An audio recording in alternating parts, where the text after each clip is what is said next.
Sens de la visite, Jérémy Thomas, le podcast qui écoute. vos histoires de l'art.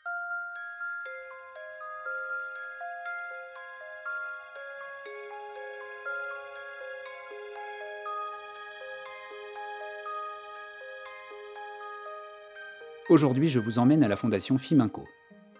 Située à Romainville, en Seine-Saint-Denis, ce pôle culturel créé en 2019, dans des murs en briques rouges d'une ancienne usine pharmaceutique, regroupe sur plus de 11 000 mètres carrés des galeries d'art contemporain, une école de design, des ateliers d'édition et de production audiovisuelle, et même les réserves du FRAC, le Fonds régional d'art contemporain. Mais cet endroit très spécial, sorte de petit paradis de la création contemporaine, en libre accès et ouvert à tous, je le précise, accueille aussi, venus des quatre coins du monde, des artistes en résidence. Moi, ça m'a toujours fasciné d'imaginer réunis dans un même lieu tout plein de jeunes esprits créatifs qui travaillent, s'influencent, se rencontrent, passent des soirées enflammées, enfumées à refaire le monde, et parfois même à le changer. Et c'est ce qui est arrivé, justement, à une des artistes de cette résidence. D'une certaine façon, elle a changé le monde, son monde. Elle s'appelle Koubra Khademi, elle a 31 ans. Si elle vit aujourd'hui dans une résidence d'artistes, c'est parce qu'elle a dû fuir en 2015 son pays, l'Afghanistan, à la suite d'une performance artistique qu'elle a réalisée dans un marché populaire de Kaboul.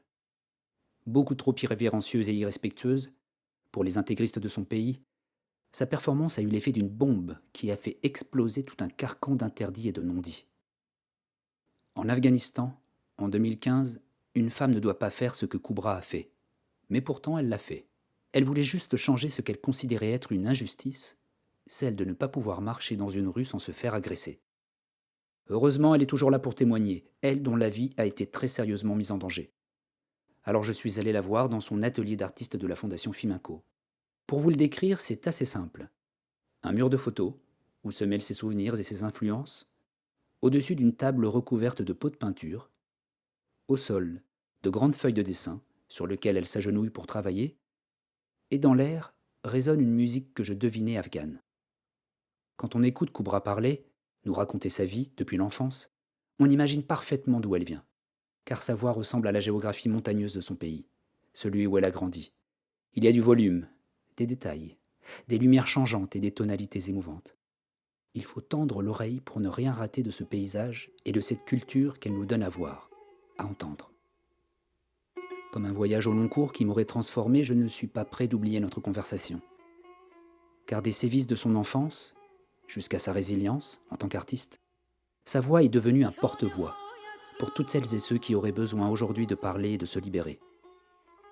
Alors une fois n'est pas coutume, dans mon introduction, je vais m'adresser directement à la personne que j'ai interviewée. Je voudrais lui dire ce que je n'ai pas eu le temps de lui dire quand nous nous sommes quittés. Merci Koubra, ça m'a fait du bien de te parler.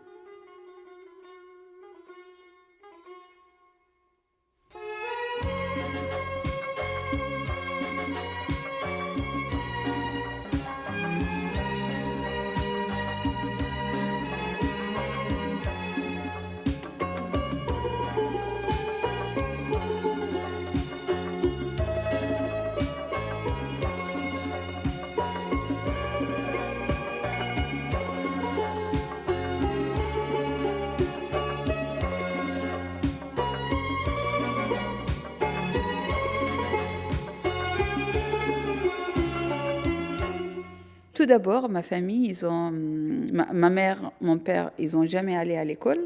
Ils ne sont pas comme lire et écrire. Mais ils sont nés dans de tout petits villages. Quand je dis tout petits villages, il y a 4-5 maisons. Mes parents, ils sont nés. Moi, je l'ai visité de 2013-2014. L'endroit où mes parents, ils sont nés. Et dis donc, c'est 5 maisons, c'est tout. Mais il me disait, ah bien sûr. Ce qu'il me raconte, ce que je sais de vie de ma grand-mère et aussi ma mère avant le mariage, avant qu'elle était mariée, ils sont habités sous le système féodal. Du coup, c'était même l'État qui est à Kaboul. Il n'est pas vraiment un pouvoir dans ce milieu. C'était qu'un village qui a un patron, un chef qui a tout le pouvoir. Il fait tout ce qu'il veut et le reste des gens sortent entre guillemets, esclave ou pas, si on peut dire. Et ça, c'est aujourd'hui, 2014. Quand j'ai vu ma tante, qu'elle a jamais sortie, un descendant de ma grand-mère et arrière-grand-mère, quand elle m'a raconté la même, c'était pas changé du tout. Mais sauf que maintenant, elle a un télé. Au lieu, ma grand-mère, elle a eu un radio, elle a radio plus un télé. J'étais si fière de voir qu'est-ce qu'il passe dans autrement, les séries qui diffusent. Après, il est connecté à Kaboul. Et depuis Kaboul, il y a séries indiennes, séries turques, séries coréennes, un peu de ce genre les émissions qu'il voit, elle s'amuse. Ici, les talibans, ils sont encore au pouvoir. Et du coup, de se déplacer entre les villes et les villages, c'est encore c'est un challenge. Par exemple, moi, après 2008, j'ai beaucoup voyagé en Afghanistan, mais par voiture, je voulais dire. La beauté que tu vois aussi dans le paysage, parce que c'est le pays comme montagne. Et la montagne, ça peut être... C'est joli dans le paysage. Mais pour la guerre, c'est très intéressant aussi. Pour se cacher, aussi pour tuer.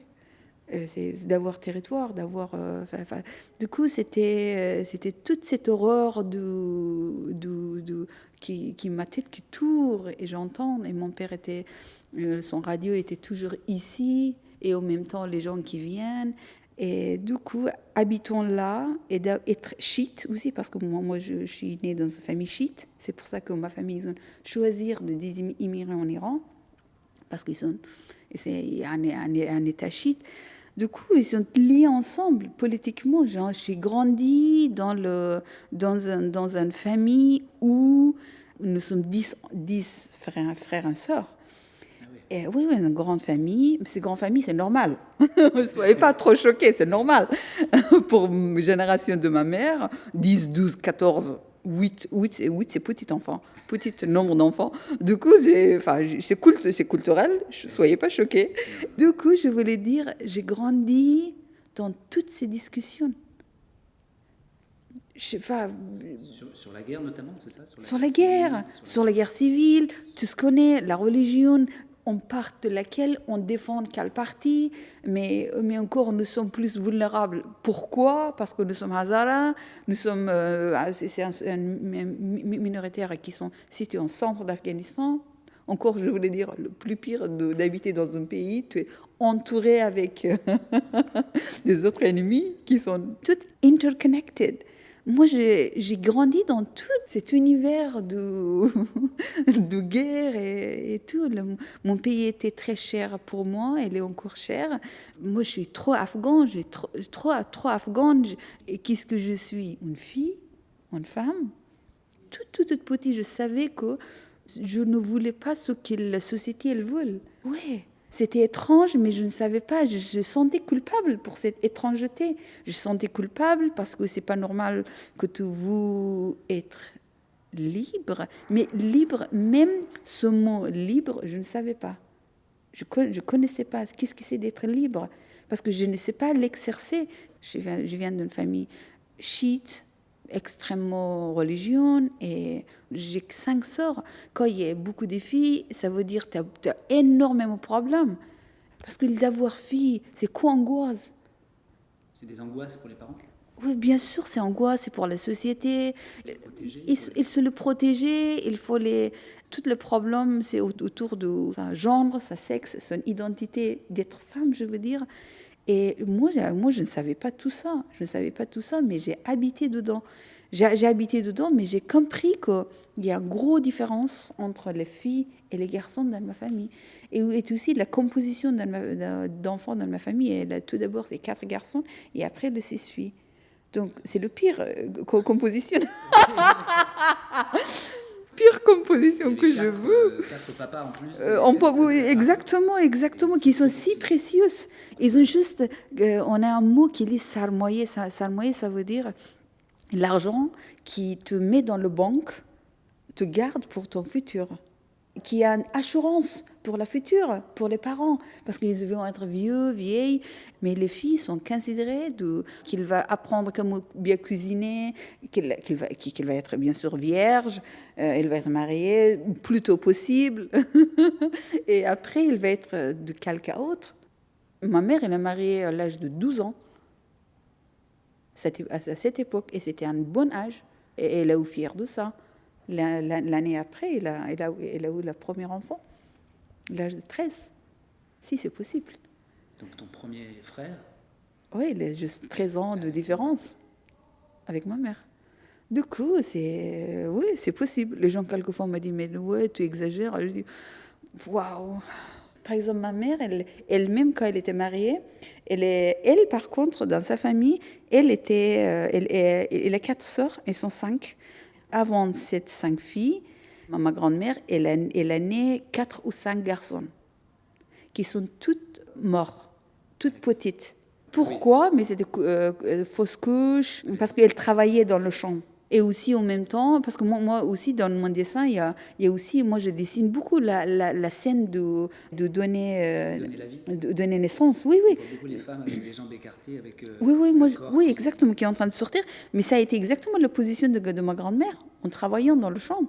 Elle était en train de travailler, hop, oh, c'est le moment.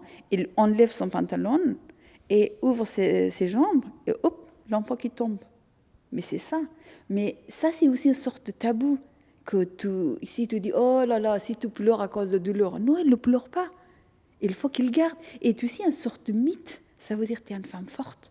En travaillant, regarde, en gagnant de l'argent, tu es en train de donner naissance à une vie. On apprécie aussi ce genre de valeur. La religion, elle a donné une sorte de loi très profonde. Plus d'enfants que toi, le plus contente que le Dieu te donne, plus garçon toi, ça veut dire tu es très spécial pour le Dieu.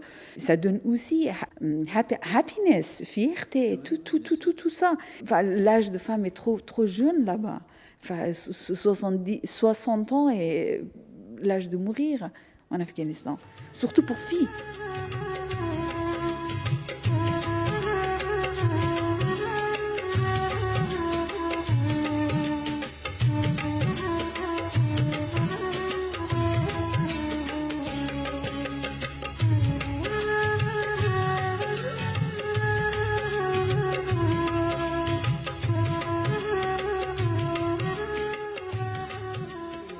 Moi, j'ai grandi avec cette nécessité, cette valeur immense de la virginité.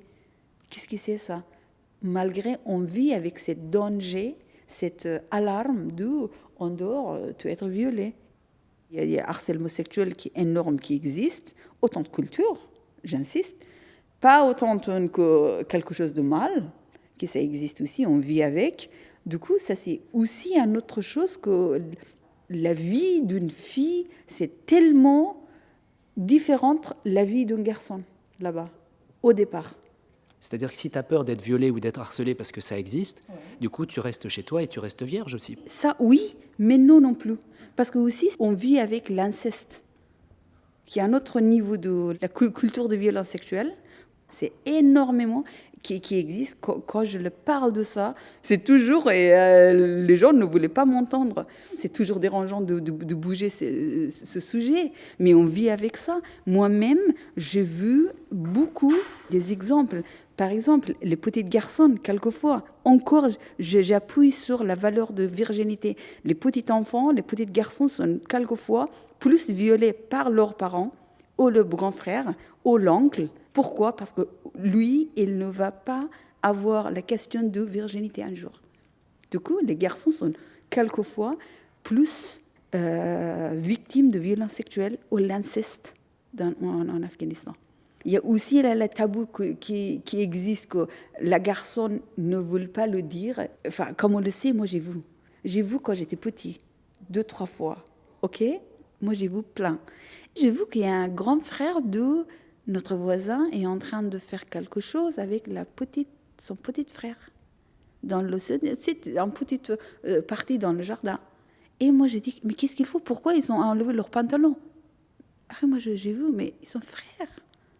Mais je savais, parce que moi j'étais harcelée aussi quand j'étais toute petite.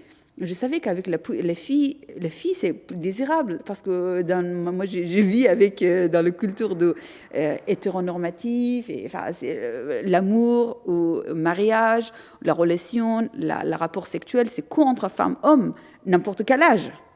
N'importe quel âge. Mais voyant garçon, j'ai entré dans un grand choc. Et après, j'étais avant d'aller à l'école, avant 6, 7, je crois. Et cette image-là, je ne l'ai jamais oubliée. Mais en grandissant, j'ai appris aussi. Encore, j'appuie sur la religion qui protège, dans un sens, la violeur, pas direct, mais indirectement, en créant les tabous des choses à dire. Il y a une sorte de construction dans la société. Bref, il crée la victime et le violeur. Tu as ressenti l'amour de ta famille, de tes parents, de tes frères. Est-ce que tu ressentais l'amour? L'amour. Moi, la première femme que j'ai vue, qui est un exemple de résistance, qui est forte, qui bien sûr qu'elle ne se dit pas qu'elle est féministe, mais pour moi, la première figure féministe est ma mère. Grâce à elle, je suis aujourd'hui ici. À cause de les actions radicales qu'elle a fait dans ma vie de me protéger. Elle m'a pas protégée tout le temps. Elle m'a aussi frappée parce que j'étais une fille rebelle. Oui, parce qu'il fallait qu'elle soit une bonne maman. Mais c'est la culture d'être une bonne maman, c'est ça, d'éduquer leurs enfants.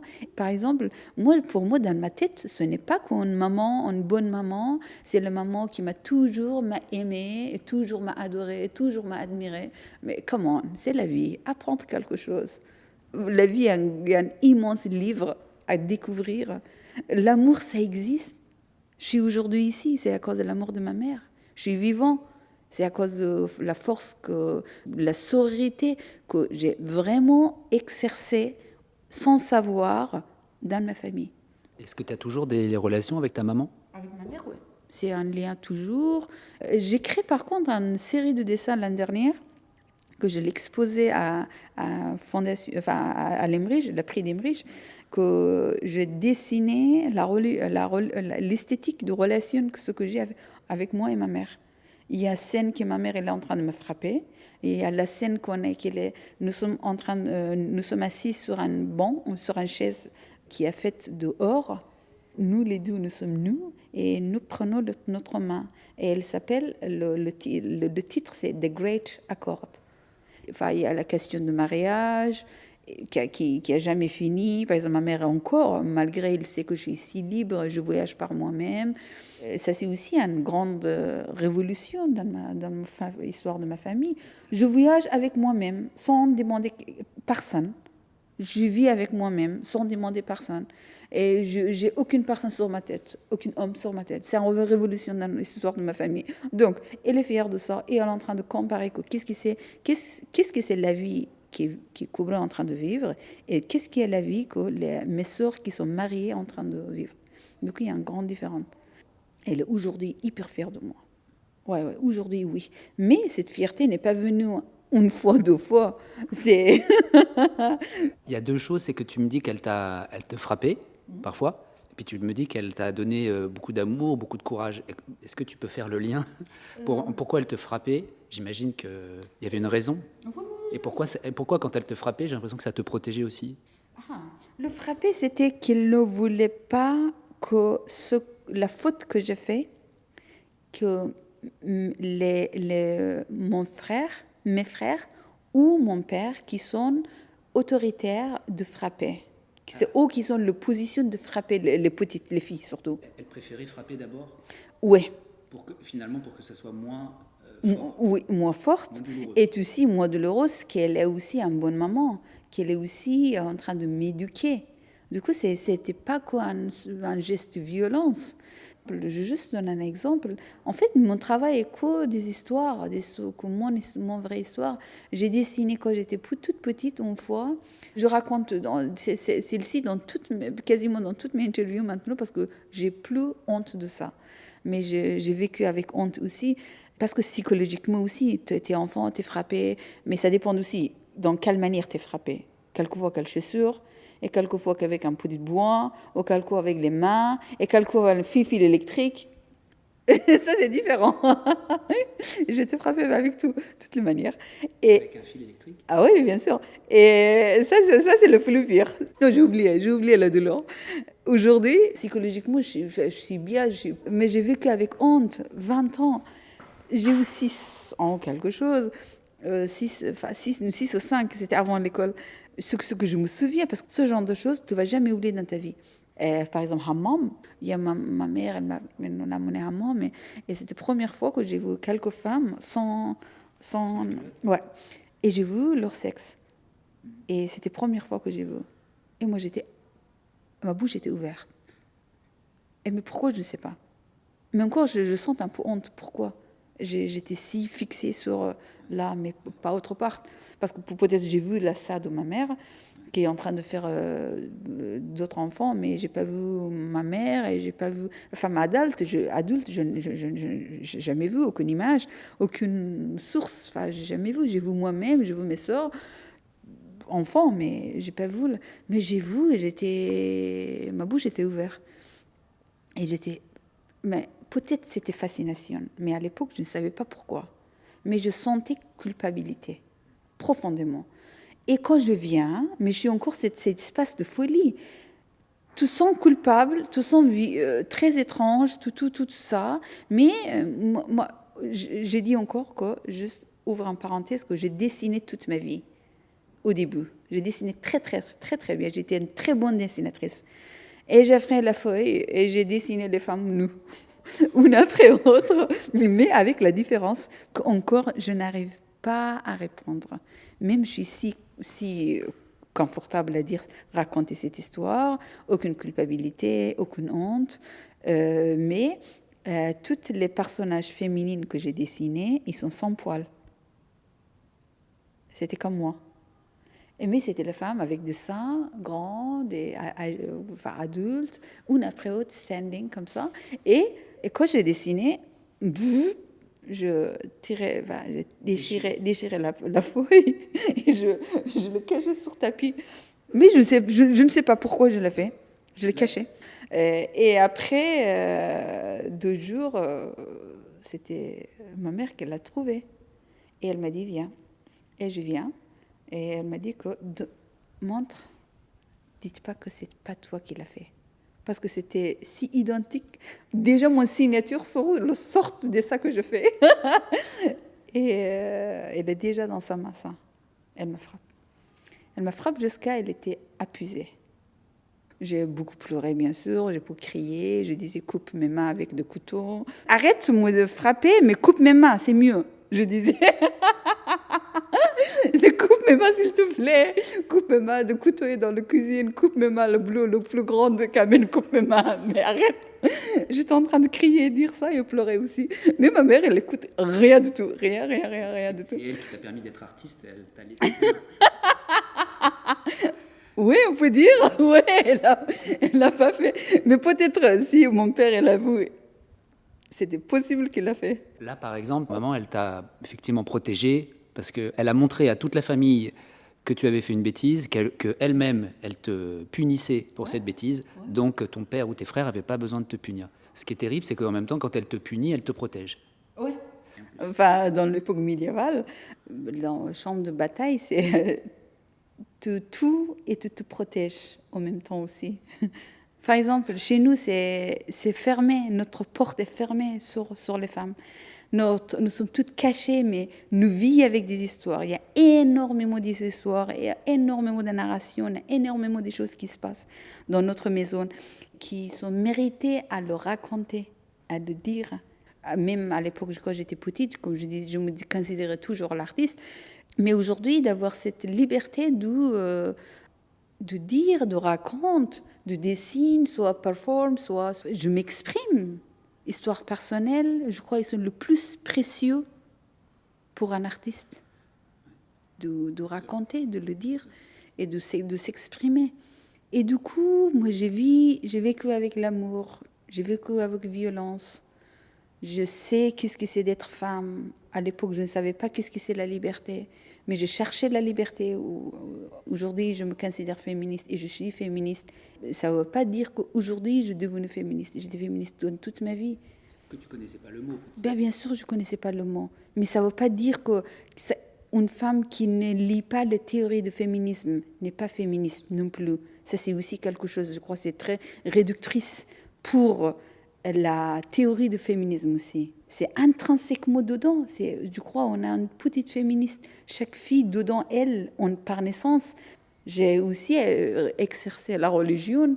J'étais hyper religieuse aussi. Oui, à l'âge de quand j'étais adolescente, par exemple. Dis-moi de Dieu, il va te donner tout. Attendre. On vit beaucoup d'attendre. Mais bon, mais quel vendredi ils viennent? Mais tous les vendredis, on attend à quelqu'un. Tu avais le voile quand tu étais adolescente? Oui, on a eu, Kaboul, on a eu. Plus il tombe, plus je deviens contente. Oui, j'étais comme ça aussi, oui. Plus il tombe, plus je deviens contente. Quand tu étais religieuse, est-ce que c'était une façon de faire plaisir aussi, pas à ta maman, à ta famille? Pour être appréciée, ça ne veut pas dire que je ne cherchais pas l'appréciation. J'ai énormément demandé le Dieu, donnez-moi ça. La nuit, le jeudi soir, parce que vendredi est la journée très très importante, et le Dieu va te donner dans 15 jours un mari. Ce genre de choses. C'est la culture. Et attendre pour un mari, attendre pour cet imam qui vient un jour pour sauver le monde. Je crois que maintenant, cet vendredi est plus important parce qu'avec le Covid, on est dans le plein pandémique et il faut qu'il vienne. Ça fait 15 ans que petit à petit, j'ai appris que c'était un mensonge, un grand mensonge. Oh là là. Mais petit à petit, je suis en train d'enlever. Le prière, par exemple, ça fait très longtemps. Je sais, j'ai pas oublié. Mais ça fait très très longtemps que j'ai pas vu. Ça fait 10 ans, je crois. Quoi. Parce que une fois, je ne l'ai pas fait. Et après, je dis, je suis vivant. Je ne suis pas mort. Le Dieu, il ne m'a pas tué. Et petit à petit, je dis que, oui, première fois d'avoir sexe, par exemple, avec mon choix. J'étais vivant le lendemain.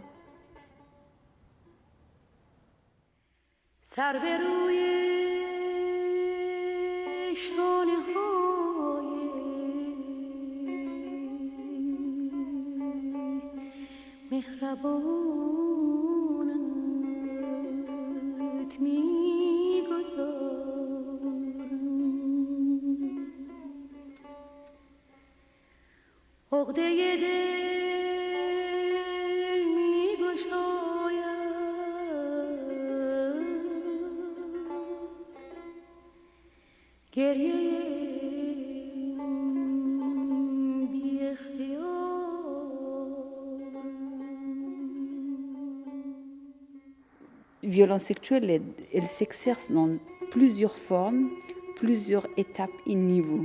Ce n'est pas une seule manière de prendre ton virginité. Une fois, moi j'étais plusieurs fois, mais une fois... Quoi, j'ai été plusieurs fois? Harcelée, violée, harcelée, oui, bien sûr. Et une fois, je me disais que pourquoi à ce moment-là, dans ce moment, si Dieu il existe, pourquoi le plafond il n'est pas tombé? Que moi aussi je meurs et lui aussi. Pourquoi? S'il existe. Le lendemain, il n'existait plus pour moi. Le Dieu n'existait pas. Je me disais, lui n'existait pas. Et bien sûr, après, il y a des récits qui disent attendre, il va avoir dans la deuxième vie, il va être puni, pardonne-lui. C'est ça la religion qui protège le violeur. Ça, c'est le moment emblématique et le plus fort et le plus réel pour moi qui me permet de dire que le Dieu n'existait pas. C'était ça. Pour moi, je crois pour la femme, le Dieu n'existe pas. Peut-être il existe pour les hommes. C'est autre chose. Est-ce que le fait que tu sois artiste, maintenant, c'est une forme de justice? Ce que tu racontes là, par exemple, j'ai été violée et le Dieu n'a rien fait. Tu es artiste, tu peux exprimer, tu peux raconter l'histoire, que c'est d'une certaine manière de rendre une justice? On vit avec le score. Toujours, ça va exister. Mais je suis privilégiée d'être capable de dessiner, de m'exprimer, soit avec mots, soit avec des images. Les images, c'est plus efficace pour moi, avec les couleurs, avec mon corps, avec dans l'espace, de le performer, de le faire. Mais quelqu'un qui ne peut pas, pour lui, c'est plus dur, pour elle, c'est plus dur. Mais cette violence, on le dit aujourd'hui, violence, mais à l'époque, c'était la vie. Mais aujourd'hui, pour moi aussi, c'est la vie. Pour moi, par exemple, la violence domestique n'était jamais considérée violence domestique. Le violence, c'était la guerre, la bombe qui tombe. Mais donc tu es performeuse, tu te sers de ton corps, parfois comme un objet, comme d'une œuvre d'art. Et donc c'est très violent. C'est violent physiquement, c'est violent psychologiquement. Mais notamment, on est arrivé à cette performance Armor, c'est le 26 février 2015, à 14h59. Et tu traverses la rue d'un marché populaire de Kaboul avec une armure sur les attributs féminins. La poitrine, le sexe et les fesses. Et donc cette armure qui normalement te protège, en fait elle te met en danger, puisqu'il va y avoir des réactions violentes de la part des hommes. C'était l'endroit où j'ai harcelé plus moi-même. Là-bas, c'est envahi par les hommes de tous les âges. De tous les âges. Du coup, ça c'est aussi, pour moi, j'ai choisi le meilleur endroit à Kaboul. Quand j'ai commencé à marcher, j'ai eu mon armoire à la maison, j'étais dans le taxi, et j'ai un grand manteau parce que je ne voulais pas que dans le taxi, je voulais pas performer dans le taxi. J'ai enlevé, je sortis. Dès que je sorte, j'ai eu toutes les regards sur moi. Et moi, je savais que dans cette apparence-là, même si tu es sur burqa, n'importe comment quelle apparence tu as, tes fesses n'est pas le tien là-bas.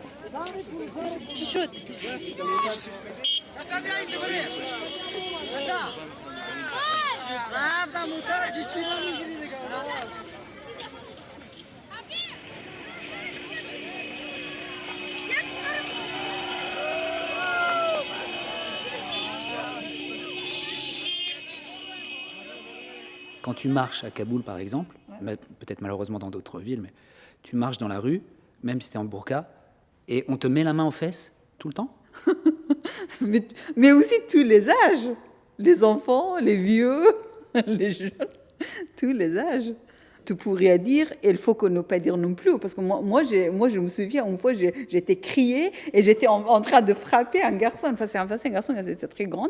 Et lui, he was punching on my face. Il t'a donné un coup de poing en retour. Oui, parce que il touche mes fesses, je lui donnais un gifle et il me donnait un punch.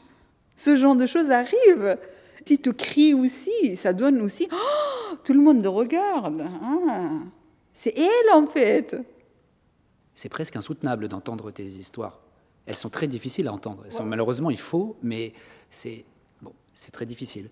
Et justement, c'est le courage que tu as eu dans Armor de faire cette marche dans le marché. Mais ça, c'est pas... Pour moi, c'est pas courage. C'est notre vie. Moi, je suis sortie... J'ai battu pour être capable de sortir de la maison de ma mère un jour, pour être allée ailleurs, vivre avec moi-même. C'était un rêve, c'est un rêve vraiment. Mais aller en dehors, j'ai compris que oh là là, qu'est-ce que c'est au-delà de la maison de tes parents. Vivre dans la vie, vivre une femme toute seule à Kaboul, trouver appartement, il est un pute, il habite toute seule. On ne sait pas qu'est-ce qu'il va amener, combien des hommes, chaque nuit ils viennent. Il faut que tu trouves ton boulot. Tu connais personne. Il faut que tu sois une bonne femme. Les gens pensent que c'est courageux et tout ça. Pour moi, c'est une performance. Enfin, la vie elle-même, la vie donne toute la raison pour créer l'art. Et c'est simple. En ce moment, je fais un atelier d'expression avec une classe de collège. Je leur ai diffusé la vidéo de Armor. Ça les a marqués. Et donc, ils ont des questions à te poser. Et notamment, il y a Noah qui m'a posé la question. Il m'a dit, qu'est-ce qu'elle a ressenti quand elle est rentrée dans le taxi? I did it. Ouais, je dis ça. I did it. Je dis, je l'ai fini. Après ça, petit à petit, c'était moi qui entrais dans le grand choc. Petit à petit. Choc. Pourquoi? Plus les images qui étaient en train de diffuser dans le monde, plus la colère qui est en train d'augmenter dans mon pays. Anti-islam, provocatrice, projet d'American, elle est une spy, she's a spy. Et donc ça, toi par exemple, concrètement, tu es resté 15 jours, je crois, en Afghanistan. T'as vu les journaux télévisés? Tout le monde, on parlait de toi? Le pays, il n'a aucun sujet. Pour un mois, c'était qu'au moi dans le journal, qu'au moi dans la télé, qu'au moi dans le... Enfin, c'était pas aussi que tout le monde était contre. Mais certains gens aussi étaient pour, mais elle ne peut pas s'exprimer parce qu'il était dans le danger d'attaque. Par contre, quand je suis arrivée en France, ils ont appris que cette fille qui était disparue, cachée, qu'on le cherchait, qu'on voulait les tuer. Et maintenant, elle est vivante en France, elle a une exposition. Du coup, c'était pour 12e fois, j'ai apparu dans le journal local d'Afghanistan, qu'elle est vivante, qu'elle est en France. Justement, d'ailleurs, c'est la dernière question des élèves du collège. Je crois que c'est Romane, elle a dit, mais c'est quoi sa vie maintenant à Paris? Est-ce qu'elle est heureuse à Paris? Je suis très heureuse, très très heureuse. Mais bien sûr, 2015, non. 2016, non, j'étais dans le plein choc. Ça, c'est trop violent. Je ne peux même pas t'expliquer comment. Mais ce choc-là, ça m'a pris de temps à sortir. Mais Paris n'était pas beau pour moi. Paris n'était pas une belle ville pour moi du tout. C'était pas une image que j'ai eue. Je voulais pas. Je me souviens que les gens m'ont dit, est-ce que tu es... Enfin, les gens sont contents, ils sont gentils. Ils ont juste me demandent, où tout ce qui est arrivé à toi, est-ce que tu es contente à Paris? Regarde Paris. Et moi, j'étais comme ça. Non. J'étais si méchante, j'ai dit non, mais j'ai dit la réalité. Je pleurais tout le temps, je ne sais pas pourquoi. Cette tristesse était toute dans mon corps. Cette poids était là. L'exil, au début, c'était une prison. Mais petit à petit, j'ai compris. Mais écoute, non, Cobra, écoute, tu es encore vivant. L'exil, c'est la deuxième vie. Je suis si heureuse. Moi, je suis née pour la deuxième fois. Pourquoi? Parce qu'il fallait que je sois morte. Je suis très heureuse, très contente. Je vis en France, qui est un pays qui m'a donné la vie. Regarde ce studio que j'ai. J'ai expo quasiment tous les mois, quelquefois deux, trois fois par mois. Je suis invitée au festival. Les gens qui m'écoutent, les gens qui intéressent à mon travail. Je vends mes œuvres. Je vis en tant qu'artiste. Qu'est-ce qui c'est plus que ça? Ça fait un mois que je suis devenue française en plus. J'ai la nationalité.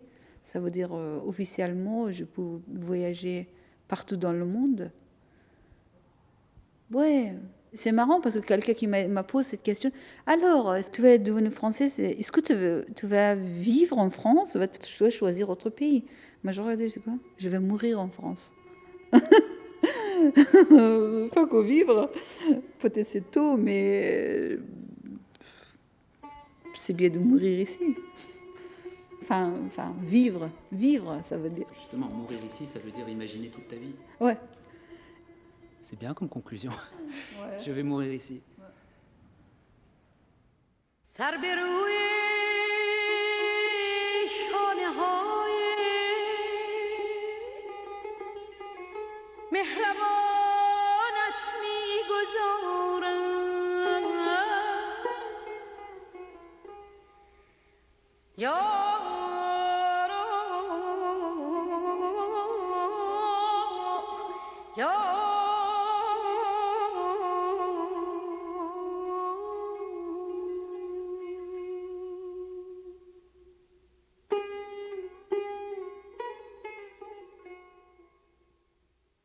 Les musées sont toujours désespérément fermés, mais les galeries d'art, elles, restent bien ouvertes et accessibles à tous. Poussez donc leurs portes et partez découvrir notamment le travail de Koubra à la galerie Éric Mouchet, au 45 rue Jacob dans le 6e arrondissement de Paris. Son exposition, intitulée From the Two-Page Book, est visible du 30 janvier au 16 mars 2021. Rendez-vous également à la Fondation Fiminco, située à Romainville où Koubra est en résidence. De nombreuses galeries y sont installées. C'est un lieu d'échange et de partage. Je crois que c'est le moment d'y aller. Un dernier mot. N'hésitez pas à relayer cet épisode sur les réseaux sociaux et autour de vous. C'est un témoignage fort et très important à partager. À très vite pour de nouvelles histoires de l'art.